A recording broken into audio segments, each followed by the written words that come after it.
Albert Einstein once said, everybody's a genius. But if you judge a fish by its ability to climb a tree, it will live its whole life believing that it is stupid.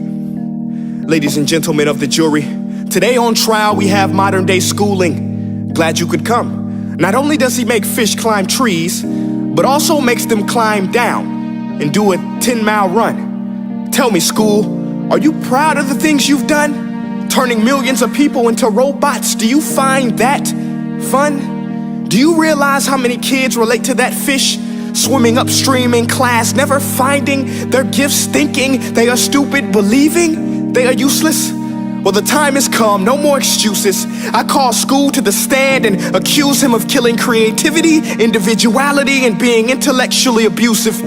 He's an ancient institution that has outlived his usage.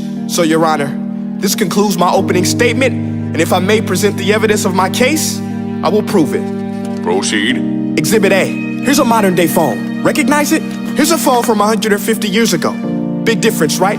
Stay with me. Here's a car from today, and here's a car from 150 years ago. Big difference, right? Well, get this. Here's a classroom of today, and here's a class we used 150 years ago. Now, ain't that a shame? In literally more than a century, nothing has changed. Yet you claim to prepare students for the future? But with evidence like that, I must ask, do you prepare students for the future or the past? I did a background check on you and let the record show that you were made to train people to work in factories, which explains why you put students in straight rows, nice and neat, tell them sit still, raise your hand if you want to speak, give them a short break to eat, and for 8 hours a day, tell them what to think. Oh, and make them compete to get an A letter which determines product quality, hence grade A of meat. I get it. Back then, times were different. We all have a past. I myself am no Gandhi. But today, we don't need to make robot zombies. The world has progressed, and now we need people who think creatively, innovatively, critically, independently, with the ability to connect. See, every scientist will tell you that no two brains are the same, and every parent with 2 or more children will confirm that claim. So please explain why you treat students like cookie cutter frames or snapback hats, giving them this one-size-fits-all crap. Watch your language. Sorry, Your Honor, but if a doctor prescribed the exact same medicine to all of his patients, the results will be tragic. So many people would get sick, yet when it comes to school, this is exactly what happens, this educational malpractice, where one teacher stands in front of 20 kids, each one having different strengths, different needs, different gifts, different dreams, and you teach the same thing the same way? That's horrific. Ladies and gentlemen, the defendant should not be acquitted. This may be one of the worst criminal offenses ever to be committed. And let's mention the way you treat your employees. Objection. Overruled. I want to hear this. It's a shame. I mean, teachers have the most important job on the planet, yet they're underpaid? No wonder so many students are short-changed. Let's be honest, teachers should earn just as much as doctors, because a doctor can do heart surgery and save the life of a kid, but a great teacher can reach the heart of that kid and allow him to truly live. See, teachers are heroes that often get blamed, but they're not the problem.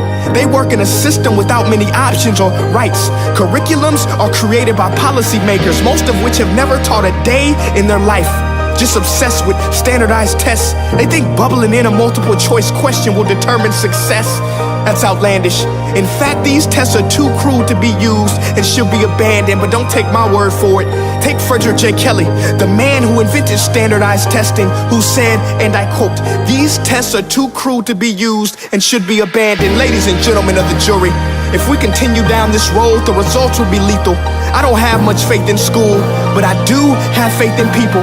And if we can customize healthcare, cars, and Facebook pages, then it is our duty to do the same for education, to upgrade it, change it, do away with school spirit, because that's useless unless we're working to bring the spirit out of each and every student, give every gift an equal chance. I know this sounds like a dream, but countries like Finland are doing impressive things.